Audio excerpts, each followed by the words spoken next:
Hello and welcome to a video about Spain. Yes, we are talking about Spain. I'm sure you've heard many things about the history of Spain. Well, too bad, you're going to have to listen to it again. So, in this video, we are going to talk about the government of Spain, the expansion of Spain, the economics of Spain, and some of the policies of Spain.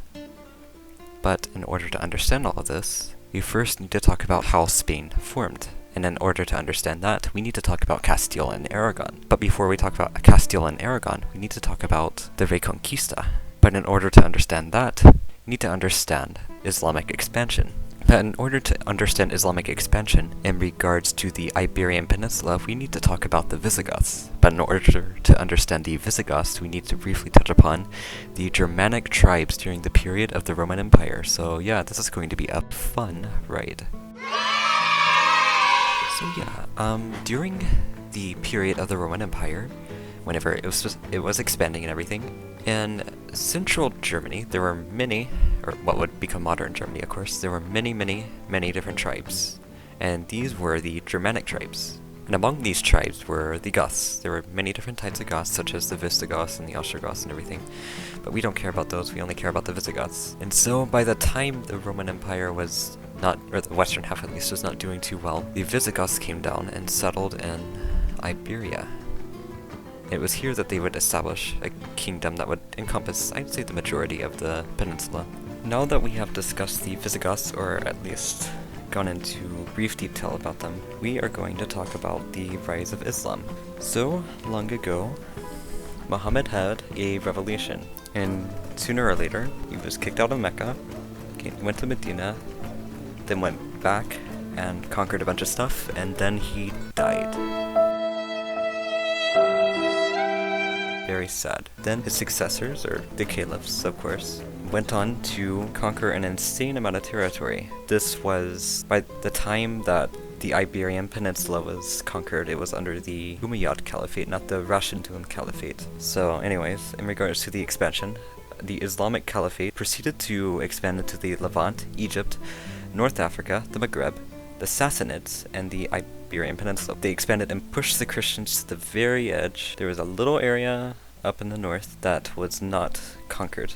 Soon after, the Umayyad Caliphate would collapse, which, of course, the Umayyad Caliphate collapsed after the majority of its empire had already fallen in other parts of the world, and so all that was left was in the Iberian Peninsula. That fell, which of course I am referring to current Iberia, not medieval Iberia. Once it collapsed, the Reconquista came into full swing. When the Reconquista was in full swing, many of the Christian kingdoms in northern Iberia, which included Leon, Portugal, Castile, Aragon, Navarra, Catalonia, and many others, they were slowly pushing back against the divided Muslim south. Of course, there were times when this area would be united by Islamic empires, but by the time of 1453, all that was left of the Muslim south was the Emirate of Granada, and Granada even then was a tributary of Castile, so they weren't necessarily independent. As the Christian kingdoms began to expand southward against their Muslim neighbors, there were four primary Christian kingdoms that came out by the time of 1453. They were, of course, Portugal, Castile, Aragon, and Navarra, but Navarra is a different type of culture and we won't talk about that. Anyways, Castile, although I am referring to the crown of Castile, is actually made up of many different kingdoms that were all under a single ruler, such as Castile, for example. By the time of around 1453, there was beginning to become a more centralized model for governance, not just in Iberia, of course, but other parts of Europe. So by the time of 1469, the Iberian wedding occurred between Ferdinand of Castile and Isabel of Aragon. And they were both, of course, of the same dynasty, which is the Trastamara dynasty. And by uniting together, they essentially united crowns of Aragon and Castile. It would be some time until they officially united together, and actually they would remain technically separate for a long time, but they were united in 1469, and this would change like the scope of everything.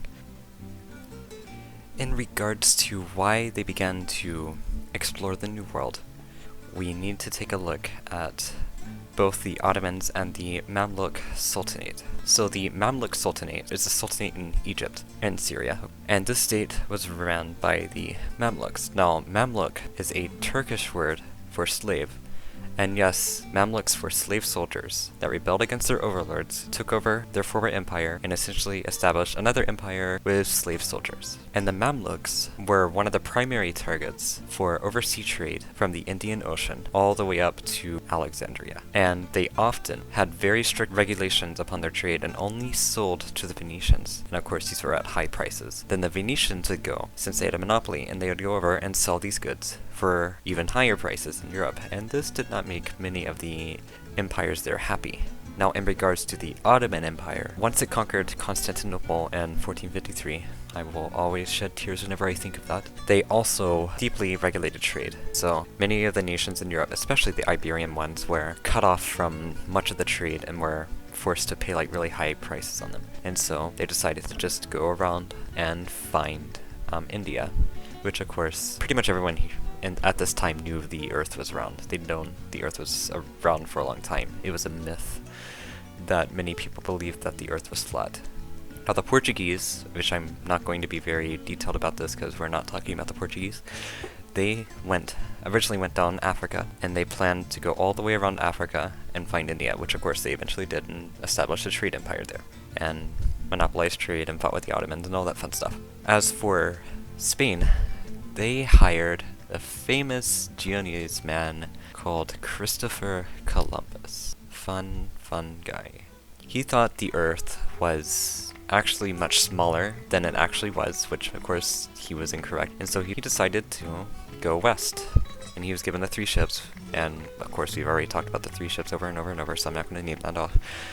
And he eventually came across the Bahamas, basically, region around the Bahamas. And there he encountered the Arawaks, which of course he did what all good colonizers did. Or he wasn't actually a colonizer, he was an explorer, but same difference in regards to what he did. He accepted some gifts, and of course took some slaves back up to Spain, and then they discovered that there was a new world out there. He didn't actually discover that the world was round, it was already known that the world was round.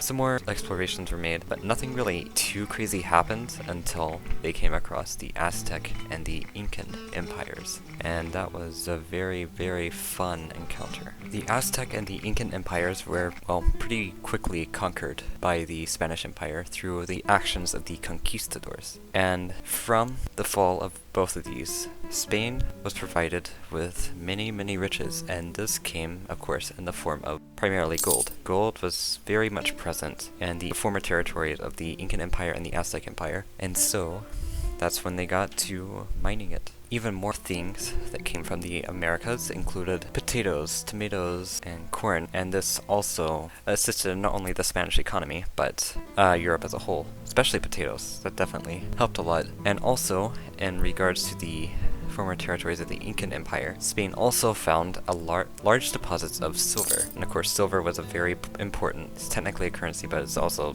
technically a trading commodity. And it was all because of, well, the Ming enforcing everything to be paid in silver, which caused an influx of goods.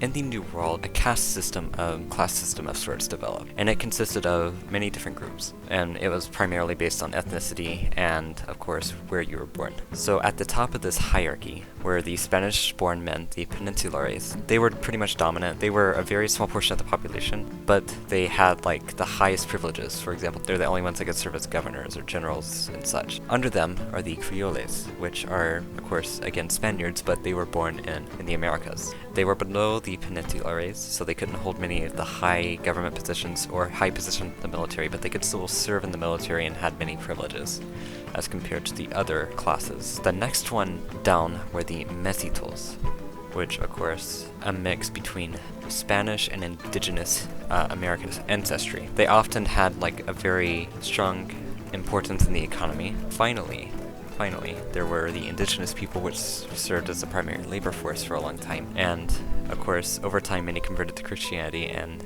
their role as slaves began to decrease in time, and as they became replaced with African slaves that were imported. It is also no secret that Spain was a Catholic nation, and they were very forceful about converting others to Catholicism. Oftentimes in the New World, Catholic missions were established, and they often tried to convert the natives, often through forceful means, of course. And eventually they did convert many of them, and those that were not converted oftentimes were forced to become slaves and things of that nature. Going back to Iberia, in regards to the union between Ferdinand and Isabella, their dynasty eventually died out, and it was replaced by the Habsburgs. Insert incest joke here, because, you know, Habsburgs did what they did best. And so, under this Habsburg dynasty for a while, Spain grew to be the #1 power in the world because, of course, they had territory all over the place. They had territory in the Philippines, North America, South America, Netherlands, Naples, which is southern Italy, of course. But given that the Spanish Empire was so powerful, how exactly did it decline? There are multiple factors that led to this decline. First of all, one of the primary reasons for this is the influx of silver. The Spanish Empire could have used this massive wealth that they gained to build up their economy even more, but they did not. And as a result, inflation began to take hold. Silver wasn't as valuable, and therefore they couldn't take advantage of this precious resource, especially whenever the silver mines began to deplete.